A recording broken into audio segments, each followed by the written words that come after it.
Hello, and welcome to Williams Mullen's Trending Now, an IP podcast, a legal podcast focused on providing innovative companies and investors with important and timely information concerning intangible assets such as patents, trademarks, copyrights, and trade secrets. I'm your host, Janet Cho, and today I'll be joined by two of my colleagues, Rakesh Parikh, a member of our corporate section, and Aaron Fadden, a member of the patent group in our intellectual property practice section here at Williams Mullen, and we'll be discussing the intersection of intellectual property or IP and mergers and acquisitions transactions or M&A. So we'll just shorthand those IP and M&A going forward. So I welcome my colleagues, and before we get started, how's everyone doing today? Great. Janet, yeah, nice to be here. Happy to be here. Great. Well, I think this is a really important topic, and I think it's something that would be helpful to our listeners in terms of getting into a little bit more detail. So to get us started, Rakesh and Aaron will be discussing M&A and patent issues. So I will send it to you both. Thanks. I appreciate that, Janet. Aaron, I have some questions here regarding transaction diligence. When doing patent due diligence for a transaction, what are some things that should be reviewed regardless of the deal size or complexity or parties involved? If you can just give us some thoughts that you have about that. Be happy to. So the first thing I do when I get into a deal like this is we need to understand what IP, what patents are being contemplated by the transaction. And what we like to do is we like to go and check all of the ownership and the assignments of the patent. Because that's the first thing is if a company says that they own a certain patent or a family of patents, and that's part of the transaction deal, and if that's not true, that can make a whole deal fall apart. So we'll go on the USPTO website and do a deep dive into both the ownership and any assignments that have happened with that patent. After that, once we confirm ownership, we like to go through and see whether there was any litigation that's happened with the patent. So whether there's any potential challenges to the validity of the patent or the patent families. We'll look to see whether there was any licensing that has occurred of the patent and what the terms of those license agreements are, because sometimes licenses will be given previously and then forgotten about, and that can have implications in a transaction deal and the value of the IP. And then once we kind of look through all of that information, we'll take a deeper dive into the actual patents themselves and kind of assess the scope and the coverage of the patents and see what's covered and make sure that what the client thinks that they're getting in this acquisition is actually covered by the intellectual property that's part of the transaction. And then after that, maybe we'll dive into the international coverage depending on the scope of the deal and see whether there's patents overseas and what the status and expiration dates of that IP is. That's a good overview. In doing this due diligence, what are some of the most common issues that you come across in reviewing this information? Building on what I just said, I think one of the biggest things is there's more often than not, we see unclear ownership issues. So this is particularly with more complex clients who have maybe subsidiaries or multiple corporations under one umbrella where the company or the corporation who's doing the licensing, they don't actually have the ownership, but maybe the one of their subsidiaries is the owner of the patent. So they think that they can license this patent or this patent can be part of the transaction when in fact they don't have any rights to the patent other than maybe a license agreement that they have negotiated with the parent or their subsidiary. So unclear ownership is a big issue. Another one, particularly with less sophisticated clients, is that they overestimate the scope of their patent coverage. So they'll have this patent and maybe they're making this technology that's great, but then the actual claims of their patent doesn't necessarily cover the product that they're selling. So they'll think they have all this great comprehensive patent coverage, and then it turns out that the patent was poorly written or does not have as broad of a scope of claims as they want. And then lastly, people tend to underestimate the scope of license agreements. So they'll forget that they have a license agreement, or they'll realize that the terms of the license agreement allow the licensee, which is maybe a third-party licensee, to operate quite loosely or freely with the technology, and that can have implications on the value of the transaction as well. That's interesting. And so I feel like I already know the answer to this question, but should IP attorneys be involved on both sides of the deal, and how critical is that? No, great question. Absolutely. IP attorneys are crucial on both sides of the deal. I will say it's probably more important on the buy side to have an attorney to make sure that whoever is buying the company or making the acquisition is understanding fully the technology that they're getting, but it's still going to be relevant on the sell side, or particularly if you're doing a license agreement, both sides need to be able to understand what the technology is and understand what the terms of the license agreement from an IP standpoint allow them to do and not do. So yeah, I do think that both sides is crucial. That's But besides kind of from the patent point, yes, but I also think like Janet may have some other information that's also particularly important from both the trademark and copyright side. So I think we should probably give her a chance to run through some of her key things that she looks for on these definitely. IP transactions. Janet, if you don't mind, could you kind of fill us in when you're doing a due diligence job, some of the trademark considerations that you have or that you look for?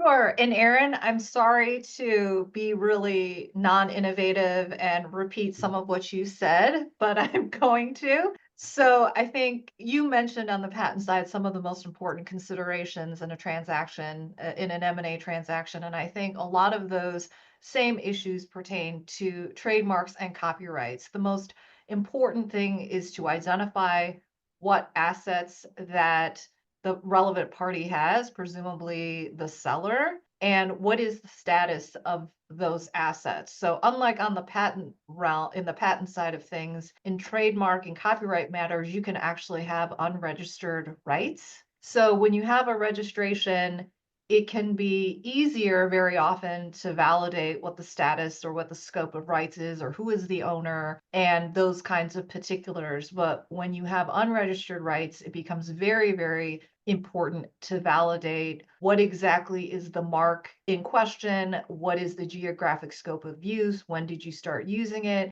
And I would just say to all of our listeners, when you have unregistered assets, it's very important to keep good records. Sometimes, kind of going to Aaron's point about where people maybe underestimate or sometimes even forget what the scope of their rights is, it's really important for when you're thinking of an exit strategy, perhaps even for your business, to keep very diligent records of, for example, when you started using the mark and where you were using it, what the goods and services were for, and to just be very conscientious in essentially backstopping any unregistered rights. I would also say for trademarks and copyrights, it's important to keep the records of ownership and chains of title clear. So if there are transitions along the way and there have been assignments, making sure that there are agreements that memorialize that and those have been recorded for registered rights, and that if there are any security interests and things like that, pledges, that those are properly documented and released. And as Aaron said, licensing and assignments, it's really important to have those documents so that when it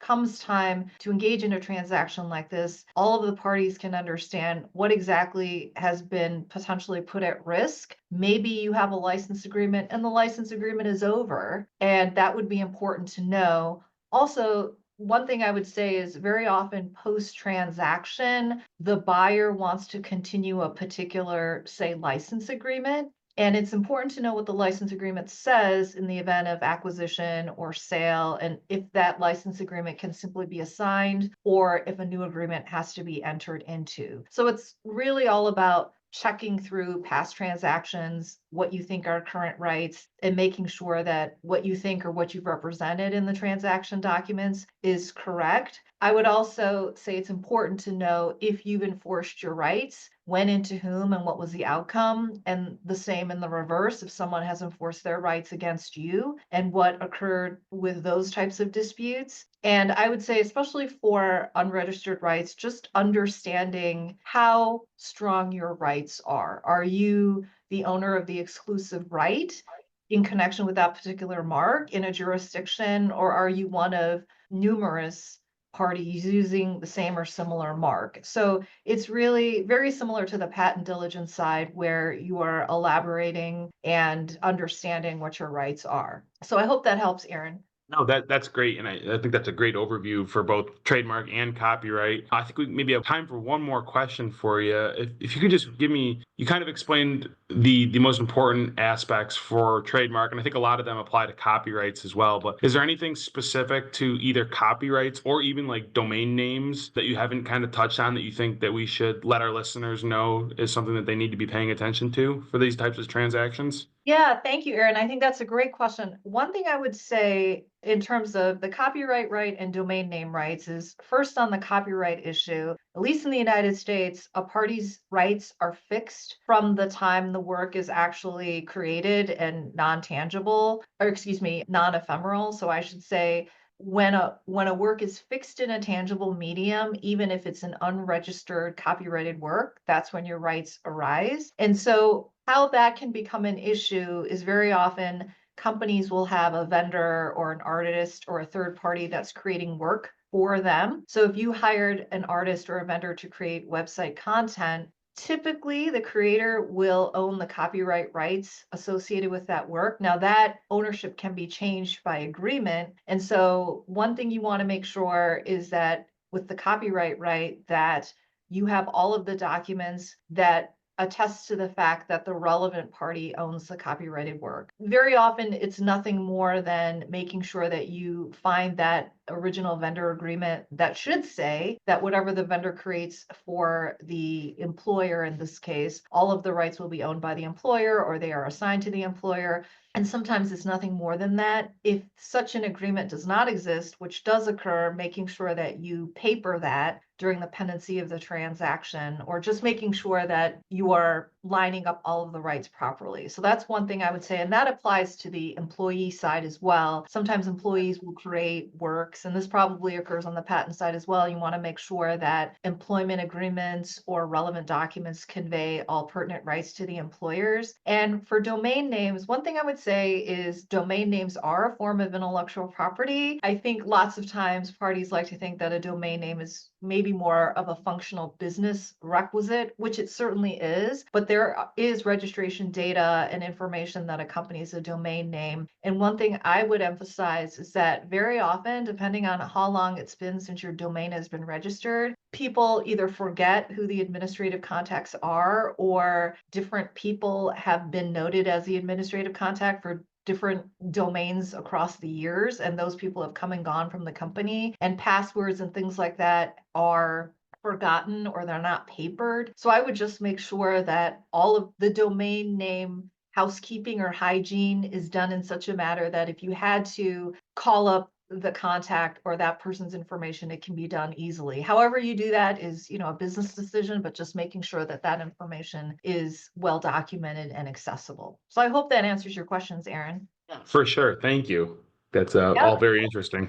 Yeah, and now I'm going to turn it to the meat of the matter here, my colleague Rakesh, who is going to speak about the intersection of IP and M&A from the corporate perspective. So Rakesh, one thing I'd want to ask is, are there any due diligence questions that you think sometimes get overlooked when dealing with IP transactions specifically? This is a great question because it's sometimes the due diligence list that gets sent over isn't broad enough, or sometimes the sellers responding are not fully understanding what IP they actually have. And so confirming or identifying improper trademark use versus actual trademark use that's allowed is pretty interesting to see, and I see it quite often as an issue. The other thing I see is that trying to figure out where all the jurisdictions of use are and where registration occurs. Some places don't allow you to register certain types of use of IP, and that's sometimes confusing to sellers and even to buyers when they're trying to figure out what ownership they can get out of a deal. The final thing is ownership of designs. Oftentimes people will go to third parties to get designs completed and don't fully read the contractual agreements in there of whether they can reuse the designs, whether someone else can reuse the designs, if they have exclusive rights in a specific country even. And this has come up in work that I've done with you, Janet. And so it's a pretty fascinating area to see that, trying to encompass all the information that you need to see in the diligence. I agree, especially on the last point, and I think it's becoming more of an issue these days as people rely on the third parties that make these kinds of designs available, which have really proliferated. So along those lines, which I think is very much related to what you've said, Rakesh, when you're evaluating whether acquisition documents should include a standalone intellectual property assignment, what do you look for? Yeah, we're trying to always streamline the acquisition documents because there's always significant complexity that gets added throughout the deal where there's another standalone document. And when it comes to IP, the biggest concerns that focus in on the need for a standalone document are if there are federal or state registrations or even out of the country registrations of some sort where you may need to present a standalone document in order to get it properly transferred to the new owners, and also confirming how critical and material the IP is to the transaction, which is sometimes hard to get to until you really talk to the sellers or the buyer and say, how important is this to you? Not so much of value, but more so from a strategic perspective. Absolutely. And I think one thing, if I can say this, is timing is always important. As you mentioned, the streamlining of documents, and sometimes if you need to rectify IP during the pendency of a transaction, especially with things abroad, that things can take longer than you might have anticipated in another jurisdiction. So, Yeah. with that, what would you say? What is one of your top concerns when considering intellectual property in the initial discussions with a buyer or seller? This is an interesting one. I have a few. One, it's hard to ascertain, but I tried to figure out the value of the intellectual property involved. And that's not always easy to get from sellers or even on the buy side. And so it's something that's always top of mind for me. Also, having a clear understanding of what IP is actually involved. Not everybody understands the word IP and what it encompasses, similar to what you just said earlier about domains being part of IP.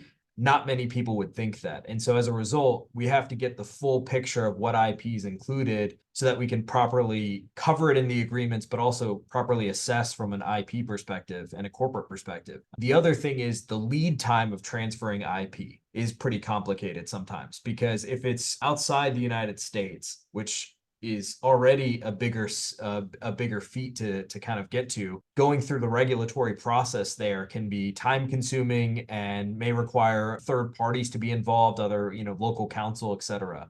And so in those kinds of cases, that's something that's really important. If we ever hear about IP being outside the country, that's something that's really perks our ears up. The other issue here is if there are any litigation concerns with IP. We did a sell side transaction where they had IP that they owned, but at the time there was an active lawsuit that was talking about their improper use of that same IP that they were trying to sell. So that puts a wrinkle into the deal and kind of to the transaction. It all worked out, but at the end of the day, those are things that you always think about and kind of regulatory concerns there. Absolutely. And I think you brought up some really amazing and wonderful points. I think one thing that stands out is just making sure that things are documented and that you're aware of timelines. Generally, with your IP, with your transaction, and just overall structurally making sure that you're meeting your timelines and you're meeting your obligations, including any formalities that might be required of the relevant IP in whatever jurisdiction. So, Rakesh, thank you so much for your insights. That's very helpful. And Thanks. that will wrap up